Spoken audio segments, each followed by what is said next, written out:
네, 고변호사님 말씀처럼 보호시설에 있다가 가정으로 돌아가서 2차 피해를 겪는 아동들이 상당히 많습니다. 한 아버지는 지적장애 상급의 아들의 온몸에 피멍이 들도록 때려서 징역 6개월의 실형을 선고받고 아들은 2010년 8월 영아 보호시설로 이동하게 되었는데요. 그러나 아들은 시간이 지남에 따라서 보호시설에 더 이상 있을 수가 없게 되었습니다. 결국 2018년 12월경 다시 아버지가 있는 집으로 돌아가게 되었는데요. 아들은 집에 돌아간 지 3주 되지 않아서 피투성이가 된 채로 다시 발견되기도 하였습니다. 사실 아동 학대 범죄는 성범죄만큼이나 그 재범률이 상당히 높은 범죄인데요. 아동 학대 재발을 막을 수 있는 대책은 사실상 전무한 상황이다 보니까 이런 안타까운 사건들이 빈번하게 발생하고 있는 것 같습니다. 그래서 제가 알기로는 아동 학대 방지 자격증 우리 또 아름다우신 고백사님께서 취득하신 걸로 알고 있어요. 그래서 좀 이 상황에 대해서 한마디 좀 듣고 싶은데 어떻게 좀 보시나요? 이런 상황들에 대해서요? 이 대본이 어떤 내용인지 당황스럽긴 한데요. 네, 제가 원래는 이제 법을 전공했던 게 아니라 학부 때 사회복지학을 전공을 했기 때문에 관련된 아동복지, 그러니까 그 아동학대 관련된 교육도 이수를 하고 관련된 자격증을 취득한 적이 있는데 사실상 원가정으로 복귀를 해가지고 아이들이 그 다시 한번 상처를 입고 다시 한번 보호시설로 들어가고 이와 같은 반복된 절차를 겪는 아이들이 굉장히 많았던 것 같아요. 근데 너무나 안타까운 점들은 다시 한번 그 아이들이 성장을 하게 되었을 때, 어른이 되었을 때죠.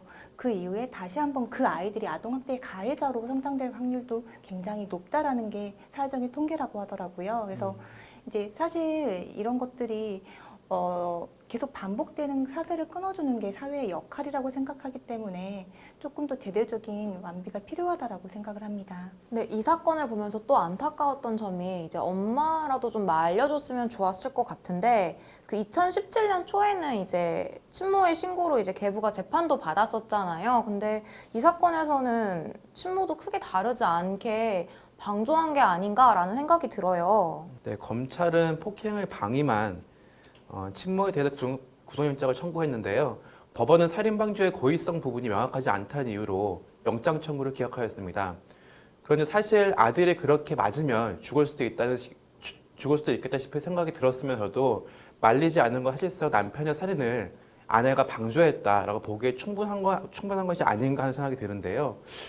여 변호사님은 이게 어떻게 좀 생각하시나요? 근데 혹시 아내도 이제 남편에게 폭력 당했던 게 아닐까라는 생각이 들었어요. 이제 만약에 아내가 남편의 폭력이 두려워서 아이들을 때리는 걸 막지 못했다면 이것만으로는 좀 방조죄가 성립된다고 보기 어렵지 않을까요? 네, 경찰에 의하면은 CCTV에 남편으로부터 아내가 직접적으로 구타를 받았던 영상은 없었다고 하던데요. 다만 이제 아내가 아이들이 남편으로부터 이제 폭행을 받았던 영상 장면들을 보고 충격에 사로잡혀서 직접적으로 대항하기는 어려웠을 것 같다는 생각이 들어요. 네, 이 사건 외에도 무안에서는 의붓딸 살해를 공모한 엄마도 있었습니다. 네, 의붓딸이 성추행 사실을 신고하겠다고 하자 이제 목 졸라 살해하고 시신을 유기한 사건인데요. 검사는 무기징역을 구형했지만 최종적으로 30년을 선고받았습니다. 또한 이제 밤새 술을 마시고 아침에 귀가한 20대 부모 때문에 태어난 지 고작 3개월밖에 되지 않은 신생아가 사망한 사건도 최근에 발생했는데요. 네, 저도 그 사건 기사 봤어요. 근데 3개월 된 아기 말고 3살 된 아기도 있었다고 하더라고요. 네, 맞아요. 20대 부모가 3살 아들과 그 3개월밖에 되지 않은 딸만을 집에 둔 채 술을 마시러 집 밖을 나갔었대요. 이제 당일 아빠는 이제 밤늦게 집에 들어오긴 했지만 아이들을 방치한 채 게임에만 몰두를 했고 엄마는 그 다음 날에서야 술을 마시고 늦게 귀가를 했다고 하더라고요. 이제 그 사이에 3개월 된 그 신생아 아기가 몸을 가누지 못한 채 얼굴을 베개에 파묻고 질식하게 된 안타까운 사건이라고 합니다. 그럴 거면 애를 왜 낳는지 참 모르겠네요. 이게 한 명도 아니고 두 명씩을 낳아서 이렇게 키울 거면 나중에 정말 살아있는 아이도 제대로 성장할 수 있을까 하는 걱정이 드는데요.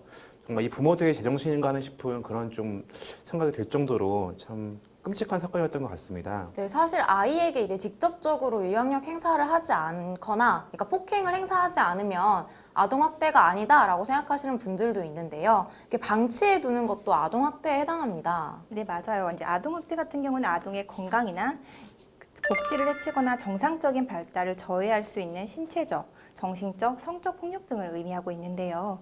일반적으로 아동학대다라고 하면은 신체적인 가혹 행위만을 생각하시는 분들이 많이 계시는 것 같아요.